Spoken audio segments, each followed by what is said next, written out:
Yes, next we are moving to five kingdom system of classification. Okay, five kingdom system of classification was proposed by R.H. Whittaker in 1969. Okay, yes, five kingdom system of classification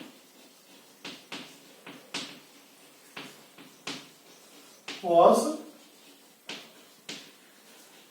proposed by okay ಹೆಸರು ನೆನಪಿಟ್ಕೊಳ್ಳ್ರಿ ಯಾಕಂದ್ರೆ 1 marks ಗೆ ಕೇಳಿದ್ದಾರೆ proposed by R.H. Whittaker. okay Whittaker ಒಂದೊಂದ್ಸಲ ಹುಡುಗರು confusion ಮಾಡ್ಕೊಂಡು ವಿಠಲ್ಕರ್ ಬರೀತಾರೆ ವಿಠಲ್ಕರ್ ಅಲ್ಲ ವಿಟ್ಟೇಕರ್ okay is R.H. Whittaker WHITTAKER.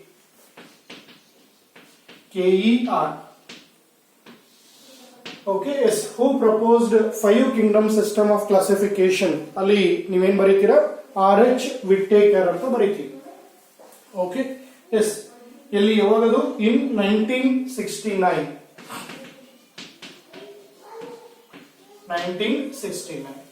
okay ಈ classification system ಏನಾಯ್ತು ಅಂತಂದ್ರೆ this classification is based on phylogenetic or evolutionary relationship of an organism.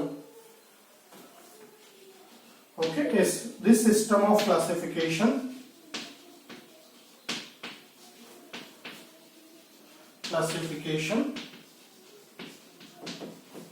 is based on phylogenetic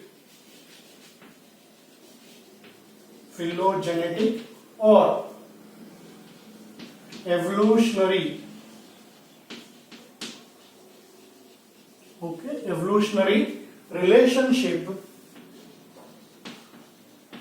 relationship of an organisms. Evolutionary relationship of an organisms. okay phylogenetic andru ade evolutionary relationship of organisms andru ade okay it also consider following criteria. It also consider following criteria. okay yes ಇವನ್ನ ನಿಮಗೆ 3 marks ಗೆ ಕೇಳ್ತಾರೆ ಏನು ಕೇಳಿಸ್ತಾರೆ ಅಂದ್ರೆ what are the what we call characters that is to be considered in five kingdom system or in R.H. Whittaker system classification. okay ಏನದು ಅಂತ ನೋಡಿದ್ರೆ first ಅವನು ಏನು ಮಾಡಿದಲ್ಲಿ ಮೇನ್ಲಿ ಸೆಲ್ ಟೈಪ್ ಹೋದಲ್ಲಿ ಸೆಲ್ಯುಲರ್ ಆರ್ಗನೈಸೇಷನ್ ಯಾವುದು ಸೆಲ್ಯುಲರ್ ಆರ್ಗನೈಸೇಷನ್ okay is ಈ cellular organisation ತಗೊಂಡಾಗ ಅಲ್ಲಿ ಅವನಿಗೆ ಎರಡು ಡಿಫರೆನ್ಸಸ್ ಮೇನ್ ಡಿಫರೆನ್ಸಸ್ ಅವನು ಅಬ್ಸರ್ವ್ ಮಾಡಿದಲ್ಲಿ ಒಂದು cell without nucleus cell with nucleus ನೀವೇನು ಕೋಶ ಕೇಂದ್ರ ಅಂತ ಹೇಳ್ತೀನಿ ನೋಡಿ ಒಂದಿಷ್ಟು ಸೆಲ್ ಒಳಗೆ ಏನಾಗಿತ್ತು ಕೋಶ ಕೇಂದ್ರ ಇರಲಿಲ್ಲ ಒಂದಿಷ್ಟು ಸೆಲ್ ಒಳಗೆ ಕೋಶ ಕೇಂದ್ರ ಇತ್ತು ಓಕೆ ಯಾವುದು ಕೋಶ ಕೇಂದ್ರ ನ್ಯೂಕ್ಲಿಯಸ್ ಇರಲಿಲ್ಲ ಅವಕ್ಕೆ ಅವನು ಏನಂತ ಹೇಳಿದ ಅವನು prokaryotes okay yes prokaryotes cells without nucleus or nuclear membrane ಇನ್ನೊಂದು group ಯಾವ್ದಲ್ಲಿ cells with nucleus eukaryotes okay yes prokaryotes ಮತ್ತೆ ಇನ್ನೊಂದು ಗ್ರೂಪ್ eukaryotes ಆಯ್ತು ನೆಕ್ಸ್ಟ್ ಮುಂದೆ ಅವರು ಏನು ಮಾಡಿದ ಅಂತಂದ್ರಲ್ಲಿ complexity of body organisation complexity of body organization or organisms body complexity of organisms body okay yes ಇಲ್ಲಿ ಅವನು ಕನ್ಸಿಡರ್ ಮಾಡಿದ್ದೇನು ಅಂದ್ರೆ ಯೂನಿಸೆಲ್ಯುಲರ್ ಮಲ್ಟಿಸೆಲ್ಯುಲರ್ ಜೊತೆಗೆ ಟಿಶ್ಯೂ ಜೊತೆಗೆ ಆರ್ಗನ್ ಸಿಸ್ಟಮ್ಸ್ ಈ ತರನಲ್ಲಿ ಕನ್ಸಿಡರ್ ಮಾಡಿದಲ್ಲಿ okay yes unicellular or multicellular. ಇದು ಒಂದು ಮೇನ್ ಯುನಿಸೆಲ್ಯುಲರ್, ಮಲ್ಟಿಸೆಲ್ಯುಲರ್. ಈ ಮಲ್ಟಿಸೆಲ್ಯುಲರ್ ಒಳಗೆ ಮತ್ತೆ ಅವನು ಏನ್ ಮಾಡಿದ ಅಲ್ಲಿ ಟಿಶ್ಯೂ, ಆರ್ಗನ್ ಮತ್ತೆ ಆರ್ಗನ್ ಸಿಸ್ಟಮ್, ಹಿಂಗೆ ಕ್ಲಾಸಿಫಿಕೇಶನ್ ಮಾಡಿದ್ರು ಆರ್ಗನ್ ಸಿಸ್ಟಮ್. ಈಗ ಹೈಯರ್ ಗ್ರೂಪ್ ಬಂದ್ರಿ ಅಂದ್ರೆ ಅವೆಲ್ಲ ಏನಾಗಿರುತ್ತೆ ಆರ್ಗನ್ ಸಿಸ್ಟಮ್ ಬರುತ್ತೆ. ಪೂರ್ತಿ ಲೋವರ್ ಆರ್ಗಾನಿಸಮ್ಸ್ ಹೋದ್ರಿ ಅಂತಂದ್ರೆ ಯುನಿಸೆಲ್ಯುಲರ್ ಬರುತ್ತೆ. ಓಕೆ, ಸ್ವಲ್ಪ ಅದಕ್ಕಿಂತ ನೆಕ್ಸ್ಟ್ ಬಂದ್ರೆ ಮಲ್ಟಿಸೆಲ್ಯುಲರ್ ವಿತೌಟ್ ಟಿಶ್ಯೂ, ನೀವು ಪೋರಿಫೆರಾ, ಸೀಲಂಟ್ರೇಟ್ಸ್, ಇವನ್ ಅಲ್ಗೆ ಒಳಗೆ ಬರುತ್ತೆ ಅದು. Okay, complexity of body organisation. ಇನ್ನು ಥರ್ಡ್ ಏನ್ ಮಾಡಿದ ಅಂದ್ರೆ ಅವನು mode of nutrition. Mode of nutrition ಏನಿದು? ನ್ಯೂಟ್ರಿಷನ್ ಅಂದ್ರೆ the process way organisms get their energy, ಅದನ್ನ ನಾವು ನ್ಯೂಟ್ರಿಷನ್ ಅಂತ ಹೇಳ್ತೀವಿ.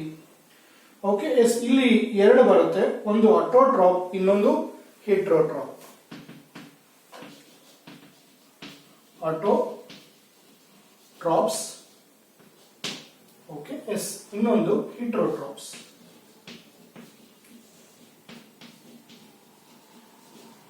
ಓಕೆ, ಆಟೋಟ್ರಾಪ್ಸ್ ಅಂದ್ರೆ ಗೊತ್ತಿದೆ, ತಮ್ಮ ಆಹಾರವನ್ನು ನಾವೇನ್ ಮಾಡ್ತಾವ್ ತಾವೇ ತಯಾರು ಮಾಡ್ಕೊಳ್ತಾವ್, ಆಟೋಟ್ರಾಪ್ಸ್. ಇನ್ನು ಹಿಟ್ರೋಟ್ರಾಪ್ಸ್ ಅಂದ್ರೆ they cannot synthesise their own food, they depends upon other. ಈ ಆಟೋಟ್ರಾಪ್ ಒಳಗೆ ಎರಡು ಗ್ರೂಪ್ ಬರುತ್ತೆ, ಒಂದು ಕೀಮೋಟ್ರಾಪ್ಸ್ ಅಂತ ಹೇಳಿ, ಓಕೆ, ಇನ್ನೊಂದು ಫೋಟೋಟ್ರಾಪ್ಸ್ ಅಂತ ಹೇಳಿ. ಕನ್ಫ್ಯೂಷನ್ ಮಾಡ್ಕೊಳ್ಳೋದು ಬೇಡ, ಮುಂದೆ ಗೊತ್ತಾಗುತ್ತೆ ಬರ್ತಾ ಹೋದಂಗೆ. ಕೀಮೋಟ್ರಾಪ್ಸ್ ಅಂದ್ರೆ ಅಲ್ಲಿ ಬ್ಯಾಕ್ಟೀರಿಯಾ ಒಳಗೆ they get energy by oxidising inorganic chemicals which are found in the surrounding, chemo. Photo ಅಂತಂದ್ರೆ ಬೈ ಯೂಸಿಂಗ್ ಸನ್ಲೈಟ್, ಸೂರ್ಯನ ಏನು ಲೈಟ್ ಇರುತ್ತೆ ಅದನ್ನೇ ಅಬ್ಸರ್ವ್ ಮಾಡಿಕೊಂಡು ಫುಡ್ ಅನ್ನ ಪ್ರಿಪೇರ್ ಮಾಡುತ್ತೆ. ಓಕೆ, ಹಿಟ್ರೋಟ್ರಾಪ್ ಒಳಗೆ ಮತ್ತೆ ಬಹಳಷ್ಟು ಟೈಪ್ ಬರುತ್ತೆ.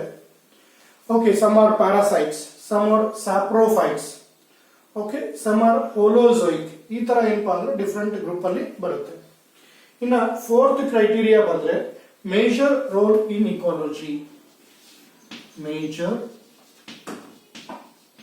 Roll in ecology.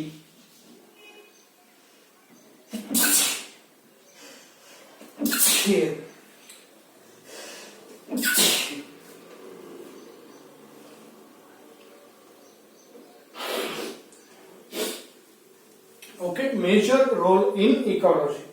ಅಲ್ಲಿ ನಾವು ಮೂರು ಗ್ರೂಪ್ ಮಾಡ್ತೀವಿ. ಒಂದು ಪ್ರೊಡ್ಯೂಸರ್ಸ್,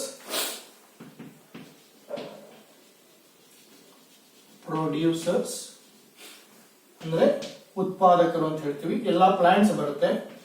ಸೆಕೆಂಡ್ ಕನ್ಸೂಮರ್ಸ್, ಎಲ್ಲ ಎನಿಮಲ್ಸ್ ಬರುತ್ತೆ. ಇನ್ನ ಡಿಕಂಪೋಸರ್ಸ್.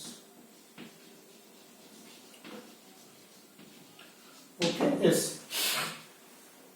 ಈ ತರ ನಾವೇನಪ್ಪಾ ಅಂದ್ರೆ ಕ್ಲಾಸಿಫಿಕೇಶನ್ ಸಿಸ್ಟಮ್ ಅಲ್ಲಿ ಕ್ರೈಟೀರಿಯಾನ RH ವಿಟೇಕರ್ ಯೂಸ್ ಮಾಡಿದ್ರು, that we are following. Okay, yes, ಇಲ್ಲಿ 5 kingdom system of classification that was given by RH Whittaker.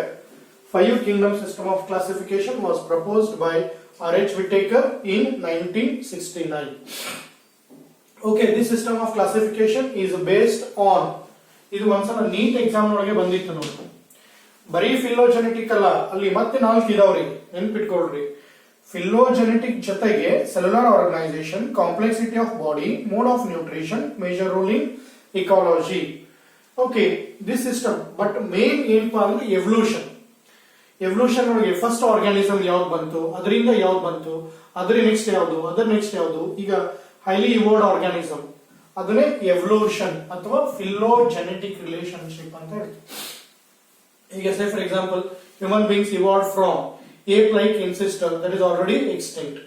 Australopithecus, Ramapithecus, Homo habilis, Homo erectus, ಈ ತರ ಕೇಳಿರ್ತೀರಲ್ಲ, ಈ ತರ ಒಂದು ಕ್ಲಾಸಿಫಿಕೇಶನ್ ಕನ್ಸಿಡರ್ ಆಗುತ್ತೆ. ಓಕೆ, ಈಗ ನೆಕ್ಸ್ಟ್ ಇದ್ರೊಳಗೆ ನೋಡೋಣ. ಈಗ ಇನ್ನ ಇಲ್ಲಿ RH Whittaker 1969 proposed a 5 kingdom system of classification. This system mainly based on phylogenetic or evolutionary relationship of an organism. Okay, it also consider following criteria. Phylogenetic ಜೊತೆಗೆ following criteria ಯಾವ್ದಾವ್ದು? Cellular organisation, complexity of organisms body, mode of nutrition, major role in ecology. Cellular organisation ಒಳಗೆ ಎರಡು ಮಾಡಿದ್ರು, ಒಂದು prokaryotes, ಇನ್ನೊಂದು eukaryotes. Complexity of body organisms, unicellular, multicellular ಒಳಗೆ ಮತ್ತೆ group tissue, organ system. Mode of nutrition either autotrophs or heterotrophs ಬರುತ್ತೆ. Next major role in ecology. Okay, major role ecology ಒಳಗೆ either producers, consumer R decomposers.